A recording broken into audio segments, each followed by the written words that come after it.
Ma sœur a délibérément versé du soda dans le réservoir d'essence de mon SUV en disant « Oh, désolé, c'est juste un accident. Bonjour, je m'appelle Demi. » Ma sœur a un jour versé du soda dans le réservoir d'essence de mon SUV et a souri en disant « Oups, juste un accident. » Mais ce n'était pas le début. C'était juste le moment où j'ai réalisé qu'ils réécrivaient ma vie depuis des années, silencieusement, systématiquement. Ils ont utilisé mon nom pour obtenir des prêts, m'ont effacé des discours familiaux, ont falsifié ma signature sur des documents légaux, tout en appelant cela de l'amour. Avez-vous déjà eu l'impression d'être effacé de votre propre famille, une petite décision à la fois, jusqu'à ne plus exister? Avant, je pensais que je surréagissais. Maintenant je me demande, combien de fois ai-je excusé la trahison parce qu'elle se présentait sous les traits de la famille? Les samedis matins étaient habituellement mes heures les plus calmes. Le silence avant que la vie ne se souvienne de rugir. J'avais préparé mon café exactement comme je l'aimais, noir, sans sucre, sans prétention. Et j'étais à mi-chemin dans l'ajustement des dernières lignes d'une proposition de travail quand j'ai réalisé que je n'avais pas déplacé mon SUV à l'ombre comme je le faisais habituellement le week-end. J'ai attrapé ma tasse, enfilé mes pantoufles, et suis sorti dans l'allée de ma maison de Denver. Le soleil projetait déjà de longues ombres, mais l'air avait encore cette fraîcheur matinale. C'est là que je l'ai remarqué, le bouchon du réservoir. Il était ouvert, suspendu là comme un secret oublié. À côté se tenait Isolda, ma sœur aînée, tenant une bouteille de soda à moitié vide comme si elle venait de finir d'arroser une plante mourante. Elle m'a regardé avec ce visage que j'avais appris à détester. Ni en colère, ni coupable, ni même embarrassé. Juste ce sourire narquois et ennuyé de quelqu'un qui s'en est tiré avec toute sa vie. « Oh, dit-elle, en penchant la tête. Oups, juste un accident. » Je n'ai pas parlé. Pas tout de suite. Il y a eu une pause, moins de 2 secondes, mais j'ai eu l'impression d'être resté là pendant une saison entière, à regarder ce liquide sirupeux glisser sur le côté de mon SUV noir. Mon souffle s'est coupé, non pas par surprise, mais par la confirmation de quelque chose que j'avais enfoui pendant des années. Je me suis approché, me suis accroupi à l'arrière de la voiture et j'ai reniflé. Du soda, sucré, gazeux, complètement incompatible avec un système de carburant. Ma main tremblait, mais pas parce que j'avais peur. Mon corps n'avait simplement pas encore rattrapé la prise de conscience que quelque chose de délibéré venait d'être enveloppé dans un rire. Isolda avait toujours été imprudente, mais c'était différent. Je me suis redressé, la regardant sans un mot. Elle a haussé les épaules comme si elle avait oublié si elle voulait tuer la voiture ou remplir le liquide lave-glace. Est-ce que c'est comme la fois où tu as accidentellement envoyé ma candidature à l'université à la mauvaise adresse, ai-je demandé calmement, sans aucune trace d'émotion dans ma voix. Elle a cligné des yeux, un battement de trop. C'était il y a une éternité. Passe à autre chose. Passer à autre chose encore. C'était la même femme qui avait un jour pris par erreur mes médicaments anti-anxiété sur ordonnance et avait ensuite fait une blague sur le fait que j'étais toujours trop tendu de toute façon. La même femme qui a cassé le collier que grand-mère m'avait laissé, puis a juré qu'il devait être de mauvaise qualité s'il s'était cassé si facilement. Et maintenant, du soda dans un réservoir d'essence.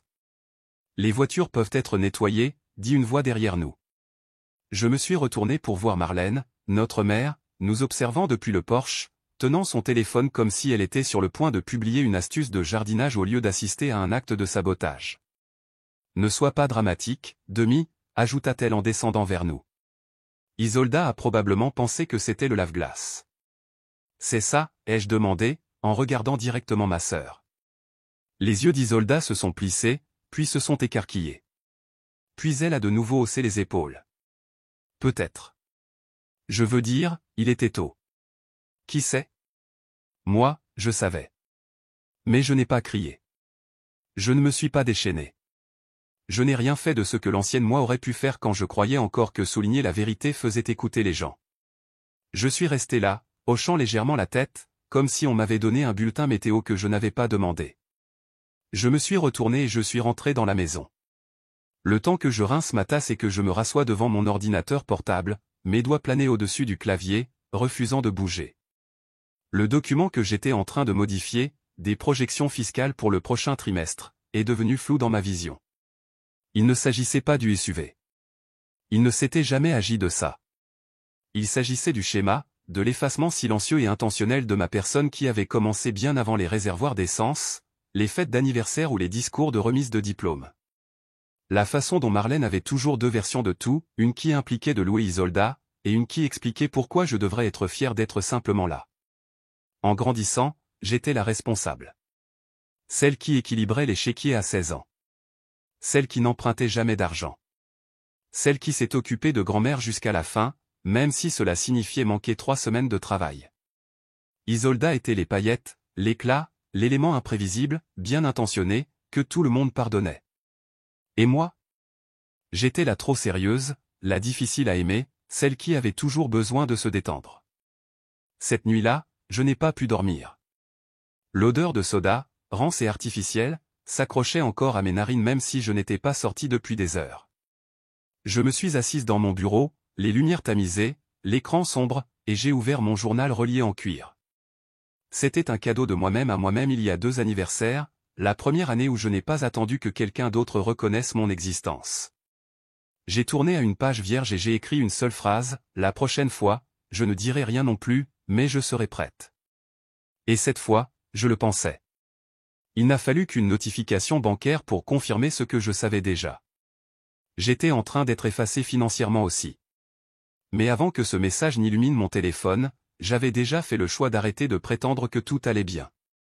Et ce changement a commencé au moment où je suis entré sur le patio arrière de ma mère 2 jours après l'incident du soda, tenant un gâteau d'anniversaire que j'avais commandé sur mesure avec sa crème au beurre préférée et payé en totalité, ainsi que les traiteurs et la tente extérieure louée. C'était un dimanche après-midi, un peu après 14 heures. Le soleil du Colorado était audacieux ce jour-là, tapant sur le jardin manucuré que Marlène avait insisté pour qu'il soit parfait pour les photos.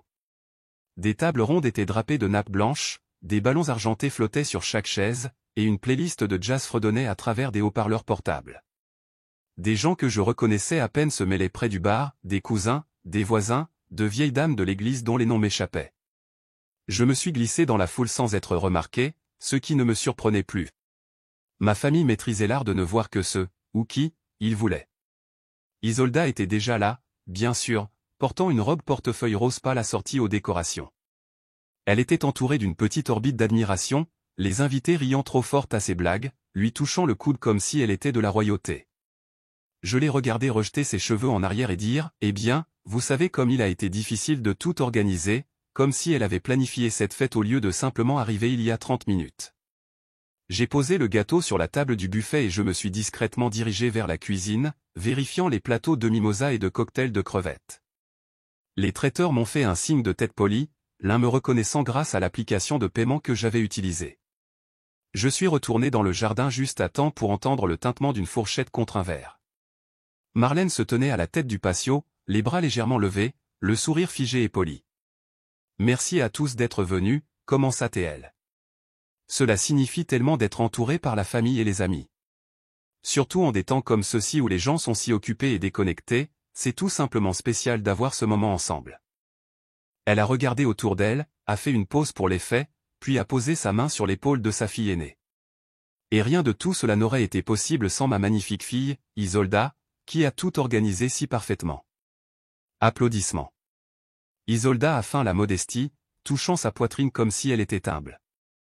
Je suis resté là, invisible. Aucune mention de moi. Aucun signe de tête. Non, et Demi a aidé aussi. Pas même un regard dans ma direction. Juste comme ça, j'ai été effacé. Quelques invités se sont tournés vers moi, ceux qui savaient mieux, mais personne n'a rien dit. La musique a repris. Les gens sont retournés à leur verre de vin et à leur commérage. J'ai reculé, mon cœur battant, non pas de colère, mais d'une sorte d'incrédulité qui brûlait lentement. Ce n'était pas seulement qu'il m'ignorait, c'était qu'il s'attendait à ce que je l'avale comme je le faisais toujours. Je suis resté encore 20 minutes, assez longtemps pour couper et servir des parts de gâteau comme si je faisais partie du personnel de restauration. Puis je me suis glissé dans la maison pour prendre mon sac à main. En passant par le salon, mes yeux se sont posés sur le mur de photos de famille. Il y avait 12 cadres, tous parfaitement positionnés le long d'un mur peint en beige en 2 rangées droites. Le portrait de papa en uniforme de la marine. La photo de remise de diplôme d'Isolda. Oncle Mitch avec son ridicule chapeau de pêche. Même des photos de mes cousins et de leurs chiens. Et puis il y avait la mienne, la 5e à partir de la gauche dans la 2e rangée. Pas de plaque nominative.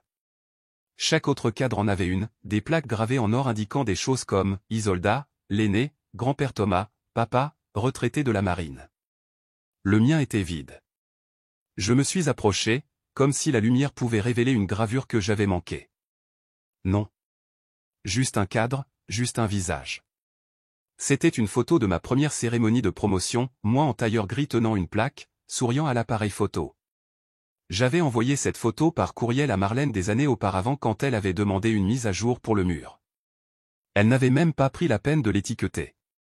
J'ai sorti mon téléphone et j'ai pris une photo. Puis j'ai ouvert mon application de messagerie, je me la suis envoyée et j'ai tapé une seule phrase dans la ligne d'objet, c'est le moment où j'ai arrêté d'essayer d'appartenir.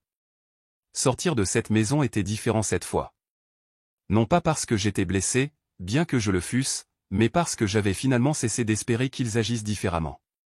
Il y a une sorte de liberté qui vient quand on renonce à souhaiter que les gens changent. En rentrant chez moi, j'ai éteint la musique. Laissé le silence s'installer. Cette nuit-là, je me suis versé un verre de vin et j'ai ouvert mon ordinateur portable. Le travail attendait, des chiffres à calculer, des rapports à classer. Le calme habituel des feuilles de calcul. Jusqu'à ce que l'alerte bancaire apparaisse sur mon écran. Un nouvel utilisateur autorisé avait été ajouté à l'un de mes anciens comptes de crédit conjoint. J'ai figé. Ce compte était dormant depuis des années. Une sauvegarde, un au cas où. Il n'était lié à rien d'actuel, mais je l'avais gardé ouvert parce que la fermeture de ligne de crédit peut perturber votre score. J'ai cliqué pour voir les détails. Isolda. Elle s'était ajoutée comme utilisatrice sans me le dire, sans demander, et d'une manière ou d'une autre, elle avait déjà effectué 2 transactions, une dans un spa de luxe, une autre dans une boutique de Cherry Creek qui vendait des sacs à main que je ne pouvais pas prononcer. Mes doigts planaient de nouveau au-dessus du clavier, mais cette fois je ne me sentais pas figé. Je me sentais prête. Mais avant de prendre un avocat, je devais voir jusqu'où allaient les dégâts. Et pour ce faire, je devais rester silencieuse pendant un certain temps. Pas disparaître, juste observer. Ce même soir, après avoir fermé mon ordinateur portable, je suis resté longtemps dans ma cuisine, à regarder par la fenêtre au-dessus de l'évier. La lumière extérieure s'était adoucie pour prendre cette teinte dorée et poussiéreuse que les soirées du Colorado ont tendance à revêtir au début du printemps. Des voitures passaient dans la rue. Un chien aboyait quelque part à proximité. La vie, comme toujours, suivait son cours. Je me suis versé un autre demi-verre de vin, puis je me suis rassise devant mon ordinateur et je me suis connecté au compte de crédit qui avait déclenché l'alerte. Les achats étaient là, en gras, comme un panneau publicitaire au néon sur une route secondaire que je n'avais jamais eu l'intention d'emprunter, un forfait d'une journée complète dans une retraite de bien-être à Boulder, un débit de $1 200 dans une boutique spécialisée en conseil en images, un autre pour un séjour de 2 nuits dans un complexe hôtelier d'Aspen à mon nom. Isolda, cherchant toujours à s'améliorer aux frais de quelqu'un d'autre. J'ai attrapé mon téléphone et envoyé un seul texto, « As-tu ouvert une carte à mon nom ?» Sa réponse est arrivée en moins d'1 minute. Waouh, je pensais qu'on partageait tout. Ne sois pas mesquine. J'ai regardé l'écran pendant un moment. Puis la conversation de groupe familial s'est animée. Marlène est intervenue, ne transformons pas ça en drame. Nous sommes une famille. Voilà encore. La famille comme un bouclier, comme une arme, un endroit où les méfaits pouvaient vivre tant qu'ils portaient un visage familier. Je n'ai pas répondu.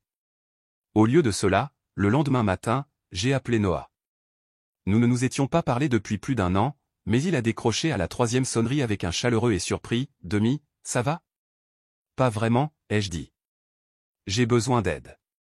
Noah avait fait des études de droit après avoir travaillé dans l'administration d'un cabinet de taille moyenne. Il travaillait maintenant comme assistant juridique pour un bureau des titres et des successions en centre-ville, et il me devait encore de l'avoir aidé à payer son loyer 3 mois de suite après une rupture dont il ne s'était jamais complètement remis. J'ai expliqué la situation, légère sur l'émotion, lourde sur les faits. Je peux extraire les dépôts de propriété récents à ton nom, a-t-il offert, juste pour voir ce qu'il y a. À l'heure du déjeuner, il m'avait envoyé un PDF par courriel. C'était pire que je ne le pensais. L'appartement familial, l'ancien logement de nos parents sur West Alama, avait été discrètement transféré de la copropriété à la propriété exclusive. Le nom d'Isolda trônait en haut. Le mien n'était nulle part en vue. Enfin, presque nulle part. Ma signature était sur la dernière page. grande, ample et fausse. Il y avait quelque chose qui clochait. La courbe des lettres était trop enjouée. L'espacement, pas comme le mien. Mais c'est le G qui a scellé l'affaire. Mon nom de famille, Ricker, n'avait jamais ressemblé à ça sous ma main. Cette boucle, cette courbe inversée. C'était indubitable. Isolda s'entraînait à imiter mon écriture quand nous étions enfants. Elle écrivait de fausses notes au professeur en se faisant passer pour moi. Elle avait une fois falsifié un mot d'absence pour se dispenser de sport en utilisant mon nom. Nous en rions à l'époque. Maintenant, ce n'était pas si drôle. Je devais voir l'original. Alors j'ai quitté le travail 1 heure plus tôt, j'ai dit à mon patron que je ne me sentais pas bien, techniquement vrai, et j'ai conduit jusqu'au bureau du greffier de la ville. La circulation était fluide. Le trajet a duré 17 minutes, mais a semblé durer des heures. La femme derrière le comptoir avait un visage aimable et portait des lunettes à monture rouge assorties à son rouge à lèvres. Elle a sorti le dossier de l'acte de propriété pour moi sans poser trop de questions. Je l'ai emporté à l'une des tables latérales, je me suis assise et je l'ai ouvert lentement. Il était là, une copie en couleur du document de transfert. Les signatures semblaient officielles jusqu'à ce que vous examiniez la pression de l'encre, l'inclinaison incohérente, la boucle d'écolière sur le G. J'ai suivi les lettres avec mes yeux, sans toucher la page, mais en mémorisant chaque défaut. Ce n'était pas de la négligence. Ce n'était pas un oubli. C'était de la fraude. Il était difficile de dire combien de temps je suis resté assise là. Je devais avoir l'air étrange, à simplement fixer un morceau de papier comme si c'était un fantôme que moi seul pouvais voir. Mais je m'en fichais. Finalement, je me suis levé, j'ai refermé le dossier et j'ai remercié la greffière en sortant. Je ne suis pas rentré directement chez moi. Je me suis garé à 2 pâtés de maison et je suis resté assise dans la voiture, moteur éteint. L'air était encore chaud à l'intérieur de l'habitacle. Mes mains reposaient sur le volant, mais je n'allais nulle part. Pas encore. Ce moment, ce souffle silencieux et suspendu. Je l'ai senti s'installer quelque part entre mes côtes. Pas de peur, pas même de colère, juste une clarté si vive qu'elle en était presque douloureuse. J'ai sorti le dossier de mon sac et je l'ai ouvert sur le siège passager. J'ai pris un pense-bête du vide-poche du tableau de bord, un de ceux qui restaient de mon système de budget, et j'ai écrit une seule phrase, « Vous voulez la propriété ? Parlons-en légalement. » Je l'ai collé sur le dessus de la page, couvrant sa contrefaçon avec ma vérité. En rentrant, je n'ai pas allumé la radio. Mon téléphone a vibré plusieurs fois, texto, courriel, probablement Marlène essayant d'arranger les choses avant que je ne fasse une scène. Je les ai tous ignorés. En arrivant à la maison, j'ai glissé le dossier dans un tiroir verrouillé de mon bureau et je me suis assise à ma table de travail. J'ai regardé le curseur clignotant sur mon moniteur et je me suis murmuré, voyons jusqu'où elle est allée. Car si elle était allée aussi loin, qui sait ce qu'elle avait signé, dépensé ou volé d'autres en mon nom. Une fois que j'ai vu avec quelle facilité mon nom avait été tordu sur le papier, j'ai commencé à me demander combien d'autres recoins de ma vie avaient été tranquillement réécrits sans mon consentement. Cette nuit-là, je n'ai pas dormi. Je me suis assise à ma table de cuisine, l'ordinateur portable ouvert, le café refroidi depuis longtemps, et j'ai commencé à parcourir chaque fil numérique que j'avais pris pour acquis. J'ai commencé par les courriels. J'ai cherché dans ma boîte de réception un message d'un client auquel je me souvenais avoir répondu des semaines plus tôt. Rien. J'en ai essayé un autre. Même résultat. Les messages avaient disparu. Pas dans les spams, pas archivés, pas même dans la corbeille. Juste manquant. Une vérification rapide de mes paramètres de sécurité a tout bouleversé. Le transfert de mes courriels était actif, configuré vers une adresse secondaire que je ne reconnaissais pas, une longue chaîne de chiffres suivie d'un domaine générique. Quand j'ai cliqué plus loin, le numéro de téléphone de récupération du compte se terminait par des chiffres que je reconnaissais. Ceux de ma mère. J'ai figé. Non pas par confusion, mais par prise de conscience. Il n'y avait aucune chance que ce soit accidentel. Aucun scénario où elle aurait pu m'aider à me mettre dans cette situation. Ce n'était pas un oubli. C'était de la surveillance enveloppée de sollicitude. Elle lisait mes courriels. Depuis combien de temps, je ne pouvais pas le dire avec certitude. Mais à en juger par la date de transfert dans les journaux, presque 1 an. Cela signifiait chaque notification, chaque correspondance d'avocat, même les mises à jour de mon conseiller fiscal, elle les avait toutes vues. Mes mains tremblaient, non pas de panique, mais d'une colère lente et naissante, une colère qui s'est installée au creux de mon estomac et a commencé à brûler, de manière constante. Je suis sorti sur mon patio arrière pour prendre l'air, le téléphone toujours à la main. La nuit était fraîche, silencieuse. J'ai composé le numéro. Elle a décroché presque instantanément. Demi ? La voix de Marlène était trop enjouée, trop répétée. Tout va bien ? As-tu lu mes courriels ? Il y a eu une pause, juste assez pour confirmer la culpabilité. Je veux dire, j'essayais juste d'aider, dit-elle. Tu dis toujours que tu es débordé. J'ai pensé que je pourrais gérer une partie du désordre. Tu as mis en place un transfert automatique, accédé à mes communications légales, et ne me l'as jamais dit. Ce n'est pas de l'aide. C'est de l'intrusion. Oh, allons, soupira-t-elle, le ton devenant sec. J'ai fait ce que toute mère ferait. Tu es toujours si occupé. Tu manques des choses. Je n'ai rien manqué, ai-je dit, la voix calme mais tranchante. Tu as volé l'accès et tu te le es justifié. Une autre pause. Tu es dramatique. Voilà encore. Toute ma vie en 2 mots. J'ai raccroché. Pas de cris, pas de supplications, juste le silence. Le lendemain matin, j'ai vérifié à nouveau mes paramètres de transfert de courriel, j'ai tout désactivé, changé les mots de passe, mis en place l'authentification à 2 facteurs et créé un nouveau compte de sauvegarde. Puis j'ai vérifié chaque service financier, portail d'assurance et compte juridique auquel je pouvais penser. À la fin de la journée, mon empreinte numérique était nettoyée. Pas parfaite, mais protégée. Une semaine s'est écoulée. Les choses se sont calmées en surface. Puis est venue la fête de remise de diplôme. Ma cousine Ellie m'avait invité elle-même. J'avais contribué à ses frais de scolarité pour le dernier semestre. Discrètement. Personne dans la famille ne le savait. Ellie était la seule personne restante qui ne traitait pas mon silence comme une faiblesse. L'événement se tenait dans un centre communautaire près de Cherry Creek. Des tables drapées aux couleurs de l'école, des bannières en papier tendues sur les murs, des plateaux de buffet alignés le long du mur du fond. Je suis arrivé tôt, j'ai proposé d'aider à l'installation, puis j'ai pris place sur le côté pour ne pas être dans le chemin. J'ai feuilleté le programme imprimé que quelqu'un m'a remis. Sous « Remerciements spéciaux et intervenants », mon nom était là, 3e sur la liste, juste après la tante d'Ellie et l'un de ses anciens professeurs de lycée.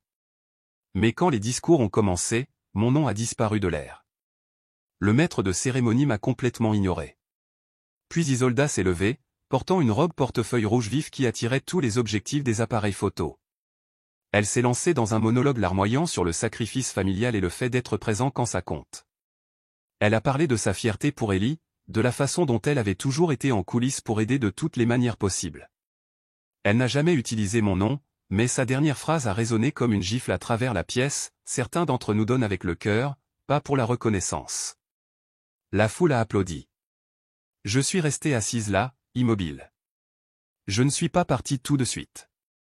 J'ai attendu, j'ai regardé les gens la féliciter comme si elle venait de financer elle-même l'université. Quelqu'un a même dit, tu as toujours été la plus forte, Isolda. Certaines personnes ont besoin de reconnaissance. D'autres font juste le travail. Sur le chemin du retour, je n'ai même pas allumé la radio. Juste le silence. Ce genre de silence qui vous enveloppe comme un drap mouillé, inconfortable, lourd, impossible à ignorer. Quand je suis arrivé dans mon allée, mon téléphone a vibré. Conversation de groupe familial. Marlène, le discours d'Isolda était magnifique. Il a vraiment montré ce que signifie donner sans ego. Puis quelqu'un a envoyé une photo de l'événement. Un plan large de la rangée de la famille, tous assis proprement, sauf que mon siège avait été coupé du cadre. Recadré. Effacé. C'était délibéré. Il n'y avait pas d'erreur possible. Je suis resté assise là un moment de plus. Pas de larmes. Juste ce même sentiment que j'avais eu devant le bureau du greffier en voyant ma signature falsifiée. La clarté. Je suis entré, j'ai enlevé mes chaussures, j'ai pris une bouteille d'eau et j'ai envoyé un seul mot à Noah, maintenant. Maintenant, le matin après avoir texté Noah, je me suis réveillé avant mon réveil, quelque chose qui n'était pas arrivé depuis des années sans un vol ou une urgence. La lumière n'avait même pas encore percé les rideaux, mais mon esprit cataloguait déjà les étapes. Pas de café, pas de défilement sur le téléphone, juste de la résolution. À 8 heures, j'avais déjà soumis ma demande de congé pour la semaine, une note vague sur des questions administratives personnelles, pour éviter de soulever des questions. Mon patron a répondu dans l'heure, prends le temps dont tu as besoin. J'ai apprécié qu'elle ne demande pas de détails. Les limites étaient plus faciles quand elles étaient respectées sans résistance. À 10h30, j'ai retrouvé Noah dans un café juste assez loin du centre-ville pour éviter les visages familiers mais assez proches pour ne pas éveiller les soupçons. Nous avons choisi une banquette d'angle près de la fenêtre. Il avait déjà un bloc-notes ouvert, des notes griffonnées, des trombones attachés. L'homme était préparé. « Tu ne plaisantais pas ?» a-t-il dit après que je lui ai tendu le dossier. Ils y sont vraiment allés à fond. Ce n'est que la surface, ai-je répondu. Je veux que tout soit annulé. Chaque point d'accès, chaque compte. Je veux qu'il soit exclu de mes finances, de mes dossiers médicaux, de mes abonnements d'assurance, de tout. Noah a hoché la tête. Nous commencerons par les comptes conjoints, puis je rédigerai des lettres de révocation pour la copropriété des biens. Nous les déposerons d'ici la fin de la semaine. Il a fait une pause avant d'ajouter, tu es sûr de vouloir faire ça discrètement? Je l'ai regardé sans ciller. Ceci est discret. Vous ne m'avez pas encore vue bruyante. Le reste de la journée a été un tourbillon de signatures, de fermeture de comptes et de réinitialisation de mots de passe. J'ai visité 2 banques différentes, un bureau de notaire, et j'ai passé plus de temps sur les portails en ligne que je ne l'avais fait au cours des 6 derniers mois combinés. Quand je suis rentré à la maison, j'avais tout révoqué. Le nom de ma mère n'était plus listé comme mon contact d'urgence. Isolda a été retirée en tant que copropriétaire sur l'acte de propriété. Il ne pouvait plus me tracer à travers mes empreintes numériques. Et c'est alors que l'invitation à dîner est arrivée. Un message joyeux dans la conversation de groupe familial, guérison. Dîner du dimanche. Nous tous. Juste nous. Pas de tension, pas de stress. Un repas fait maison comme au bon vieux temps. Marlène. Aucune mention de ce qui s'était passé. Aucune excuse. Juste cette amnésie sucrée et sélective sur laquelle ils comptaient tous pour réinitialiser le monde à leurs conditions. J'ai regardé le message pendant 1 minute entière avant de taper « Je serai là ». Non pas parce que je croyais que quelque chose avait changé, mais parce qu'il était temps qu'ils voient à qui ils avaient affaire maintenant. Le dimanche est arrivé avec ce genre de brise vive qui annonce l'été sans s'engager pleinement. J'ai choisi ma tenue avec soin, rien de tape à accent grave-l'œil, rien de terne, juste une robe bleu marine sobre avec des lignes épurées et aucune place pour les interprétations. J'ai attaché mes cheveux en arrière, porté des bijoux minimaux et gardé une expression neutre. En entrant dans la maison de Marlène, l'odeur d'ail et de beurre m'a frappé en premier. Elle était dans la cuisine, remuant quelque chose sur la cuisinière. Son sourire s'est étiré trop largement quand elle m'a vu. « Demi, tu es venu. » « Bien sûr, ai-je dit, en posant une petite bouteille de vin sur le comptoir. Je n'aurais pas manqué ça. Isolda est apparue dans la salle à manger, réarrangeant les couverts comme si cela avait de l'importance. Elle m'a fait un signe de tête mais pas un mot. Sa posture criait l'arrogance. Elle agissait comme l'hôte, pas l'invité. Comme si elle ne m'avait pas siphonné de l'argent pendant des mois. Comme si elle n'avait pas effacé ma présence de chaque occasion familiale avec l'habileté d'une agence de relations publiques. Le dîner a commencé par des banalités gênantes, des conversations superficielles et des rires forcés. Personne n'a mentionné ce qui s'était passé, exactement comme ils l'aimaient. Je les ai laissés faire leur spectacle. J'ai siroté du vin, complimenté le rôti, même ri à l'une des vieilles histoires de pêche de l'oncle Mitch. Puis le dessert a été servi. Mousse au chocolat, le préféré de Marlène. Alors que les assiettes étaient passées, j'ai sorti une fine enveloppe blanche de mon sac. Je l'ai placée au centre de la table. Marlène l'a regardée comme si elle pouvait exploser. Isolda s'est figée, la cuillère à mi-chemin. « Qu'est-ce que c'est ?» a demandé Marlène. « Juste quelques mises à jour », ai-je répondu. Je me suis dit que c'était le bon moment. À l'intérieur de l'enveloppe se trouvaient 3 choses, des documents officiels confirmant la clôture de tous les comptes détenus conjointement, une révocation notariée de la copropriété de l'appartement, et une capture d'écran des journaux de courriel montrant des mois de transfert vers le compte privé de Marlène. Marlène a déplié les papiers avec des doigts tremblants. Sa bouche s'est ouverte une fois, s'est refermée, puis s'est rouverte. Je ne voulais pas.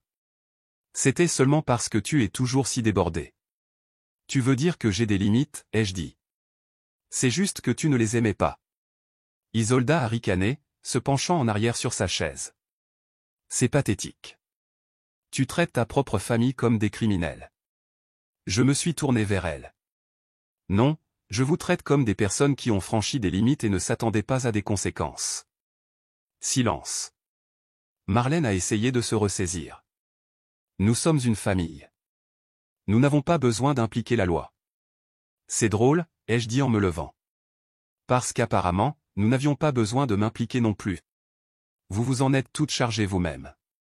J'ai pris mon sac à main, j'ai lissé ma robe et je les ai regardées toutes les deux. Vraiment regardées. Je ne suis pas ici pour me battre, ai-je dit. Juste pour m'assurer que vous comprenez toutes les deux. Cette saison de ma vie est terminée. La main de Marlène tremblait alors qu'elle essayait de replier les papiers. Isolda a levé les yeux au ciel, mais sa mâchoire était serrée. En repoussant ma chaise, j'ai fait une pause. J'ai laissé le moment s'étirer. Si l'une de vous deux franchit à nouveau une ligne, ai-je dit, ma voix calme et claire, la prochaine enveloppe viendra avec un juge. Puis je suis sorti. Personne ne m'a suivi. Il n'a pas fallu longtemps pour que les répliques commencent. 3 jours après ce dîner, celui où tout s'est finalement et irrévocablement brisé, la première vague est arrivée. Pas directement d'Isolda, bien sûr. Elle ne travaillait jamais en ligne droite, mais de l'orbite qu'elle avait toujours contrôlée avec aisance, les facilitateurs, les sympathisants de touche, ceux qui prétendaient détester les drames mais avaient toujours une place au premier rang. La conversation de groupe familial, qui était étrangement silencieuse depuis mon départ, s'est de nouveau animée. Cette fois, c'était une inquiétude voilée se faisant passer pour de la diplomatie. Le genre de messages écrits avec du sucre sur la langue met des couteaux sous les ongles. Ta sœur a été tellement stressée ces derniers temps, Demi. Peut-être que tu pourrais lever un peu le pied. Je sais que l'argent devient compliqué, mais est-ce que ça devait vraiment en arriver là? C'est ta sœur. Allez, Dem. Elle ne voulait pas te faire de mal. Ne la punis pas d'être dépassée. Pas une seule personne n'a demandé comment j'allais. Pas un seul message ne s'est demandé à voix haute ce que ça avait dû faire de réaliser que mon nom, mon crédit, mon histoire, ma confiance avaient été traités comme une ressource familiale partagée, comme une carte de débit passée dans mon dos. Ils ont dépeint cela comme une punition, comme de l'amertume, comme de la froideur, comme si je m'étais simplement réveillé un matin et avais décidé de ruiner la vie de ma sœur aînée par dépit. Je n'ai pas répondu. Au lieu de cela, j'ai mis la conversation en sourdine, je me suis versé une tasse de café frais et je me suis plongé dans mes courriels professionnels avec le calme de quelqu'un qui avait déjà fait la paix avec sa décision. Cet après-midi-là, Noah a appelé. Salut, tu es assise? Donne-moi une seconde. Je me suis assise sur la chaise près de ma fenêtre, mon carnet toujours ouvert à côté de moi. J'ai lancé la surveillance comme tu l'as demandé. Le crédit d'Isolda a pris un sacré coup. Il y a une ordonnance de saisie en attente. Je n'ai rien dit au début, fixant juste d'un air absent la feuille de calcul sur mon écran, ses colonnes et ses chiffres se brouillant en une abstraction. C'est pour le Range Rover, a-t-il ajouté. Elle a manqué 4 paiements. C'était initialement à ton nom, tu te souviens? Même si tu t'es retiré du bail l'année dernière, la restructuration n'a jamais été finalisée. Une pause. Elle a supposé que tu continuerais à couvrir les frais parce que pourquoi ne le ferais-tu pas? Le silence qui a suivi n'était pas lourd. Il était familier. C'était le schéma. Isolda sautant avec la confiance que quelqu'un la rattraperait, généralement moi. Plus tard ce soir-là, alors que je terminais un rapport client, j'ai aperçu un mouvement par ma fenêtre. Au début, je ne savais pas pourquoi je me suis tourné pour regarder. Peut-être était-ce le faible sifflement de l'hydraulique. Peut-être qu'une partie de moi le savait tout simplement. Elle était là, Isolda, debout au bord de son allée, les bras croisés, la bouche bougeant à toute vitesse. Mais le dépanneur n'a pas scié. Il avait vu ça 100 fois auparavant. Un autre sac à main de créateur. Une autre protestation en colère. Un autre, c'est une erreur. Il a terminé les papiers, a accroché la voiture et est parti. Juste comme ça. Je n'ai pas jubilé. Il n'y avait aucune joie tordue à regarder cela se produire. Juste un rappel silencieux et constant que finalement, la gravité s'applique à tout le monde. 2 jours plus tard, la deuxième fracture est apparue. C'était un texto d'Aileen, une de mes anciennes collègues qui travaillait maintenant dans la conformité chez une grande agence de marketing qui gérait des partenariats d'influenceurs. Salut, juste pour que tu saches, le nom de ta sœur est apparu lors d'un audit de fournisseur. Ces papiers mentionnaient tes qualifications comme référence. Cela a été signalé comme un risque de fraude. J'ai fixé le message un instant, expirant lentement avant de répondre « Merci pour l'info ». Elle est retirée du contrat, a ajouté Aileen. Je ne voulais pas que ça te prenne au dépourvu. Désolé. Je ne lui ai pas dit de ne pas s'excuser. Certaines choses n'ont pas besoin de pardon. Elles ont juste besoin de distance. Apparemment, Isolda avait utilisé mes numéros de licence professionnelle, les points forts de mon CV, même une citation tirée d'un vieil article LinkedIn que j'avais écrit, dans le cadre de sa propre crédibilité de marque. Elle l'a tissé dans ses présentations, ses dossiers de sponsoring, son identité d'influenceuse. Pendant un certain temps, ça a fonctionné. Mais les mensonges ont une durée de vie, et celui-ci a expiré au milieu d'un audit trimestriel. Il n'y a pas eu de scandale public, pas d'annulation dramatique, juste un silence numérique. Son Instagram est passé d'un contenu quotidien de « Boss Babe » à un silence radio. Pas de nouvelles collaborations de soins de la peau, pas de déballage de cadeaux de luxe, pas de légende soignée sur la résilience et le travail acharné. Les commentaires ont commencé à affluer. Tu n'étais pas en partenariat avec GLLO? Pas de nouvelles sur le lancement de la retraite. Est-ce que tout va bien? Pas de réponse. Et puis est venu le dernier acte de ce dénouement silencieux, un message vocal de Marlène. Il est arrivé dans la conversation de groupe familial tard, juste avant 23 heures, alors que je lisais au lit. Je ne l'ai pas ouvert immédiatement. J'ai regardé la notification, le pouce planant dessus comme s'il portait le poids de tout ce que j'avais déjà choisi d'abandonner. Finalement, la curiosité l'a emporté. J'ai appuyé sur lecture. Sa voix était déjà fragile d'émotion, ce tremblement familier qui dansait toujours entre la culpabilité et la manipulation. Demi, je ne comprends tout simplement pas ce qui t'arrive. Tu déchires ta sœur pourquoi? Un malentendu? Tu étais celle qui maintenait cette famille unie. La gentille, la mature. Ça, ce n'est pas toi. J'ai mis en pause à ce moment-là. C'était tout ce que j'avais besoin d'entendre. C'était la clarté que je ne réalisais pas que j'attendais. Il ne détestait pas ce que j'avais fait. Il détestait que j'ai finalement arrêté de demander la permission. J'ai fait défiler la conversation de groupe, j'ai hésité un instant, puis j'ai appuyé sur « Quitter le groupe ». Sans fanfare, sans message, sans argument final. Juste parti. Le lendemain matin, l'univers est intervenu avec sa propre escalade. J'étais assise à table en train de finir mon petit déjeuner de brouillé, pamplemousse, café refroidissant à côté de moi quand mon téléphone a vibré avec une notification. Objet, demande d'assignation à comparaître déposée. Litige de propriété. Plaignante, Isolda Vance. J'ai regardé l'écran, mon expression a changé. Puis j'ai posé le téléphone calmement, je me suis essuyé la bouche et j'ai plié ma serviette sur l'assiette vide. Pas de panique, juste de la résolution. Je suis allé à mon bureau, j'ai ouvert mon ordinateur portable et j'ai commencé à rédiger la réponse juridique, demande conventionnelle, fraude, usurpation d'identité. En pièces jointes, documentation, chronologie, témoin. Si elle voulait un tribunal, elle en aurait un. Et cette fois, elle ne pourrait pas recadrer la vérité hors du cadre. Le message est arrivé juste au moment où je sortais du hall du palais de justice, mes talons claquant doucement sur le trottoir en béton, résonnant contre les murs de verre qui avaient vu des décennies de trahison d'autres personnes, parlons règlement avant que cela n'atteigne les médias. Pas de nom, juste un numéro que je ne reconnaissais pas et aucun courage derrière. Je n'ai pas pris la peine de répondre parce que je n'étais pas venu pour négocier. Je n'étais pas entré seul dans cette salle d'audience, portant chaque document et chaque silence qu'il m'avait jamais tendu, juste pour être marchandé après que le marteau soit tombé. L'audience avait duré moins d'1 heure. Noah avait été brillant, calme, concis, pas un seul mot de gaspillé. Il a présenté le dossier que nous avions intitulé « Chronologie de l'effacement ». Et c'est exactement ce que c'était, une documentation brutale et factuelle de tout ce qu'ils avaient réécrit. Mes comptes, ma propriété, ma signature, ma réputation. Un par un, il a tout exposé au juge. Pièce à conviction AF, acte falsifié, règles de transfert de courriel trafiqué, autorisation de crédit non autorisé, capture d'écran des profils d'influenceuses d'Isolda faisant référence à mes qualifications. Le juge, Un homme d'une soixantaine d'années aux yeux vifs et au ton qui ne dépassait pas la conversation, a feuilleté les dossiers lentement. Son silence ne signifiait pas l'indifférence. Il signifiait la compréhension. Il n'avait pas besoin de poser de questions. Le papier parlait de lui-même. Il y a assez ici, a-t-il dit finalement, pour justifier la révocation complète des actifs partagés. Ce n'est pas un malentendu mineur. C'est un schéma.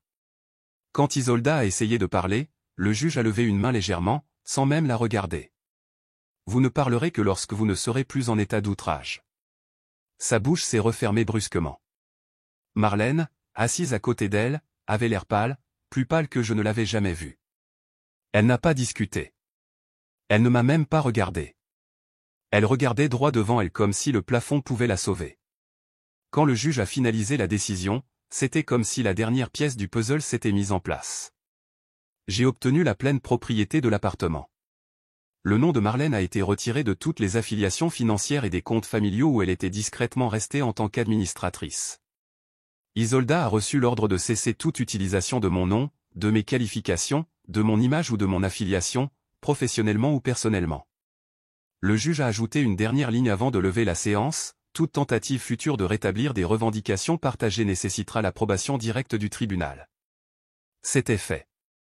Je suis sorti avant eux, je n'ai pas attendu pour jubiler, je ne me suis pas retourné pour voir s'ils suivaient.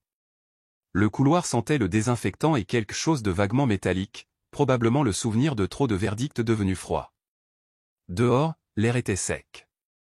Le ciel, pour une fois, ne semblait pas lourd.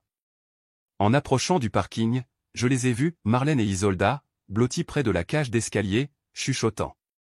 Marlène tenait la main d'Isolda, lui frottant doucement l'épaule comme elle le faisait quand nous étions enfants et qu'Isolda faisait des crises de colère en public. Son visage était tiré, sa bouche serrée. Les yeux d'Isolda étaient rouges, mais ses sanglots étaient silencieux. Elle n'était pas désolée. Elle était embarrassée. Il y a une différence. Je n'ai pas arrêté de marcher. Plus tard ce soir-là, je me suis préparé un bol de pâtes, je me suis versé un verre de vin et j'ai ouvert mon ordinateur portable pour vérifier les copies finales des documents du tribunal que Noah m'avait envoyés. Tout semblait en ordre. Avant de l'éteindre, j'ai jeté un coup d'œil au téléphone à nouveau. Un autre texto était arrivé. Même numéro inconnu. Cela peut encore rester privé. Évitons l'escalade. Je l'ai supprimé. Le lendemain matin, le Denver Post a publié un article sur la fraude numérique impliquant le marketing d'influence. Il ne nommait personne, mais il faisait référence à une affaire civile locale où des qualifications avaient été utilisées à mauvais escient pour obtenir des sponsorings d'entreprises. Je ne l'ai envoyé à personne. Je n'en avais pas besoin. 1 heure plus tard, mon ancienne amie de lycée Kelly m'a envoyé une capture d'écran. « C'est à propos de ta sœur ?»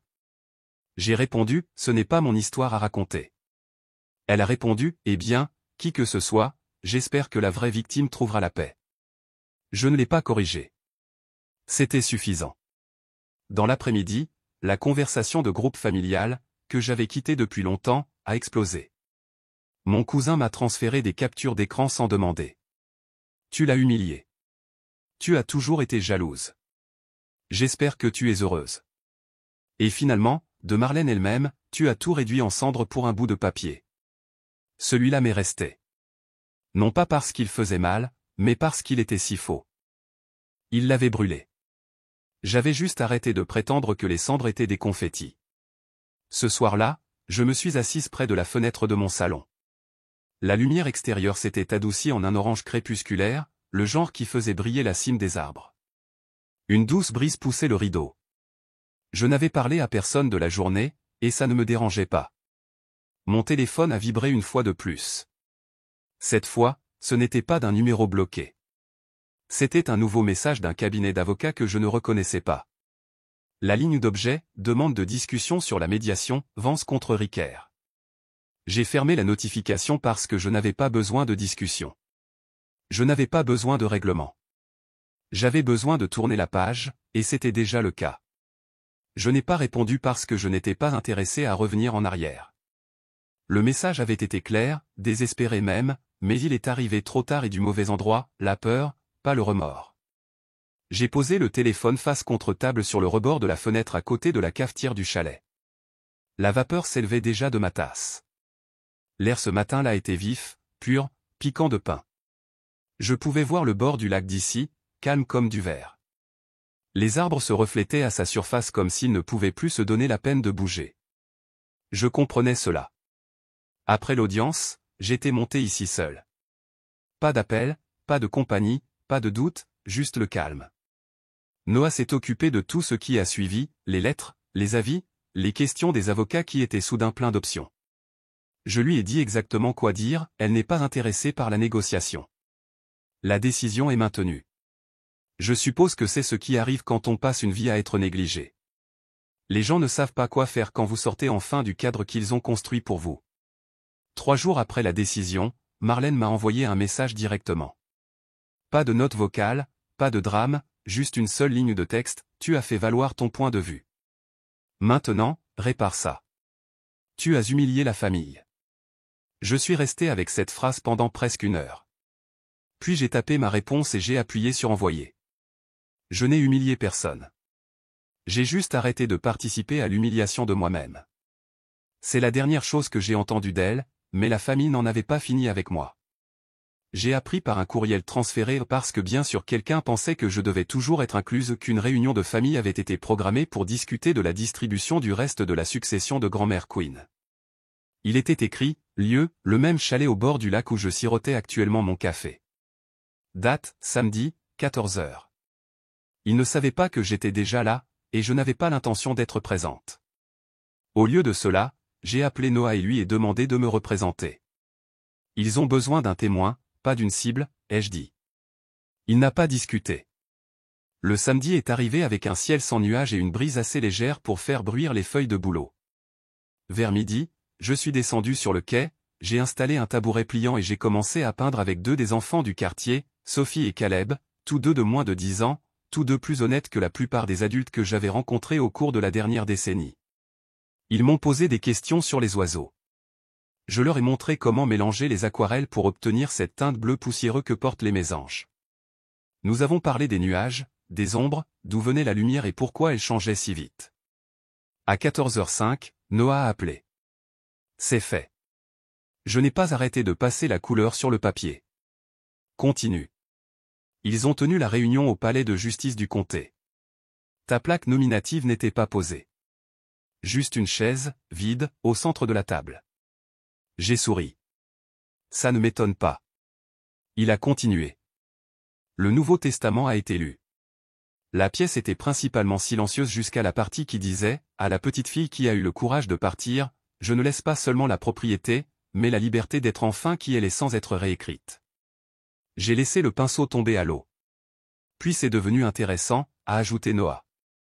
Il m'a dit que l'héritage complet, ce chalet, ce qui restait dans le trust familial, même la petite collection d'antiquités que grand-mère gardait en stockage, m'avait été léguée. Incontesté, solide, juridiquement étanche. La part d'Isolda? Réduite à $1. Marlène? Dépouillée de tout rôle futur en tant que fiduciaire ou décisionnaire. Apparemment, Isolda est sortie de la pièce en trombe, renversant une carafe en verre sur son chemin. Marlène a essayé de discuter avec l'avocat présent, mais il ne l'a pas écouté. Il a dit, et je cite, « Ce n'est pas une négociation. C'est une déclaration. » Je n'ai rien dit pendant un moment. Je suis resté assise là à regarder les enfants tremper leurs pinceaux et fredonner pour eux-mêmes comme si le monde était exactement comme il devrait être. Noah s'est éclairci la gorge. Ça va? Oui, ai-je dit. Vraiment. Il a dit qu'il transmettrait les documents cet après-midi. Je l'ai remercié et j'ai raccroché.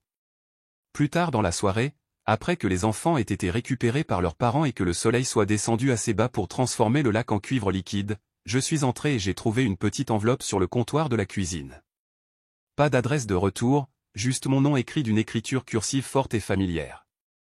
À l'intérieur se trouvait une seule photographie.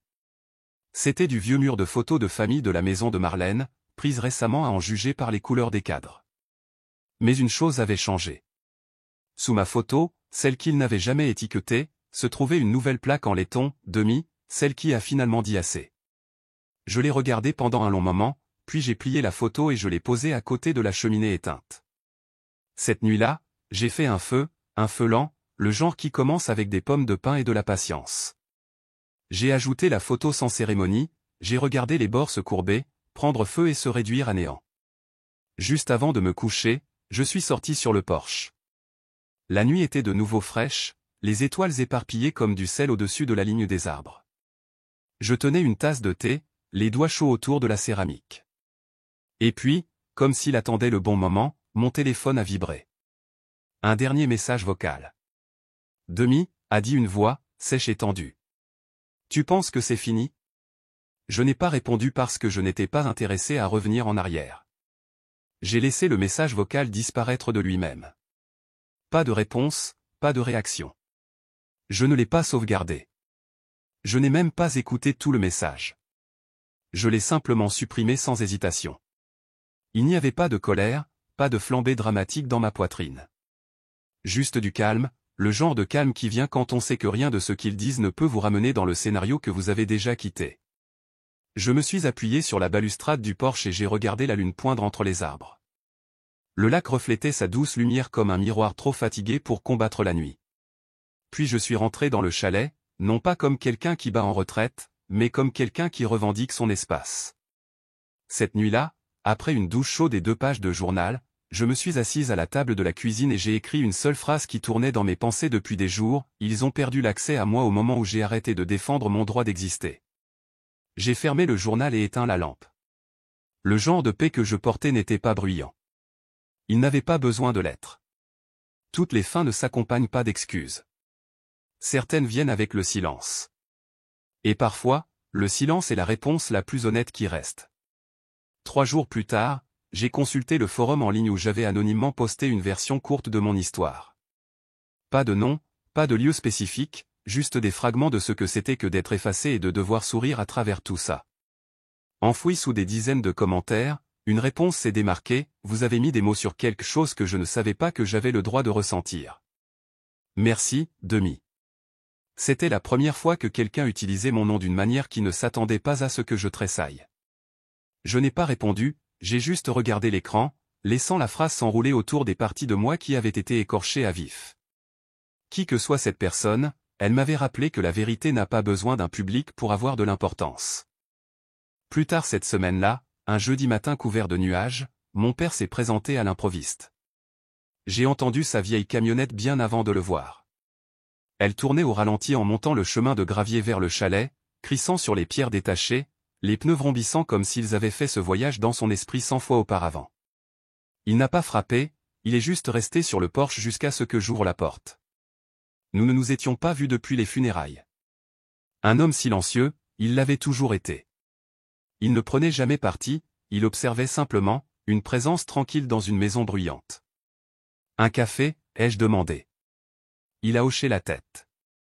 Nous nous sommes assis sur le porche, les tasses nous réchauffant les mains, sans rien dire pendant un long moment. Le lac scintillait, à moitié couvert de brume matinale. Un couple de plongeons a crié au loin, brisant l'immobilité sans la fracasser. Finalement, il a parlé. Ta grand-mère a vu ça en toi bien avant que le reste d'entre nous ne s'en rende compte. Je l'ai regardé, cherchant un jugement sur son visage, mais il n'y en avait aucun. Juste une douceur qui ne venait pas du regret, mais de la compréhension. Je ne cherche pas d'excuses, ai-je dit. Je n'en offre pas, a-t-il répondu doucement. Nous avons bu une gorgée. Le silence entre nous n'était pas lourd comme avant. C'était autre chose maintenant, mutuel. Avant de partir, il m'a tendu une boîte en bois. Il a dit que grand-mère voulait que je l'aie mais n'avait pas eu la chance de me la remettre elle-même. À l'intérieur se trouvaient de vieux croquis de ce chalet, ses premiers dessins quand elle rêvait d'avoir un endroit loin du bruit, et niché entre les pages, dans son écriture fine, c'est ici que vit la paix. Protège-le. Cet après-midi-là, je suis allé en ville. C'était jour de marché, miel local, bol en céramique, enfants jouant à chat entre les stands des vendeurs. Une femme nommée Cheryl de la boulangerie m'a fait signe de venir. J'ai acheté une miche de pain au levain, puis je me suis arrêté à la quincaillerie. Il était temps. De retour au chalet, j'ai retiré la vieille plaque en métal du poteau au bord de l'allée, celle qui disait « Chalet de la famille Queen ».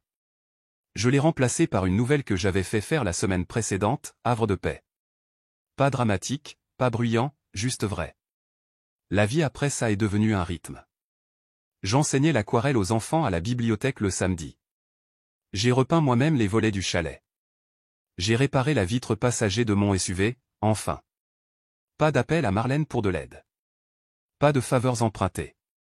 Juste moi et un tutoriel YouTube et une clé qui ne convenait pas tout à fait mais qui a fonctionné quand même. Un soir, la ville a organisé un dîner communautaire dans le gymnase de l'école, style repas partage, des tables pliantes alignées avec des mijoteuses et des gratins, des assiettes en carton empilées. J'ai apporté des légumes rôtis et du pain aux bananes.